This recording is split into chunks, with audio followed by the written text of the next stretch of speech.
વલસાડમાં ધરમપુર ચોકડી ઓવરબ્રિજ ઉપર આગળ ચાલી રહેલ કન્ટેનરમાં પાછળથી પૂરપાટ ઝડપે આવી રહેલી કાર ઘૂસી જતા અકસ્માત સર્જાયો।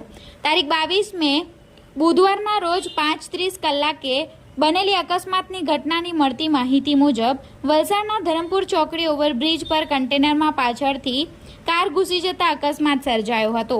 અમદાવાદથી મુંબઈ જતા ટ્રેક ઉપર નેશનલ હાઈવે નંબર 48 ધરમપુર ચોકડી ઓવરબ્રિજ પર ચાલી રહેલા એક કન્ટેનર નંબર HR 38 AB 3610 ચાલી રહ્યો હતો, જે દરમિયાન પાછળથી પૂરપાટ ઝડપે આવી રહેલી કાર નંબર GJ15CF 9320 ધડાકાભેર કન્ટેનરના પાછળના ભાગે ઘૂસી જતા અકસ્માત સર્જાયો હતો। અકસ્માત સર્જાતા હાઈવે પર ટ્રાફિક જામના દ્રશ્યો સર્જાયા હતા। અકસ્માતની ઘટના બનતા વલસાડ સિટી પોલીસની ટીમ ઘટના સ્થળે પહોંચી અકસ્માત સર્જાયેલા વાહનોને ક્રેઇનની મદદથી સાઈડે કરાવી વાહન વ્યવહાર સામાન્ય કરાવ્યો હતો, તેમજ અકસ્માતમાં કોઈને જાનહાનિ કે ઈજા થવા પામી નહોતી।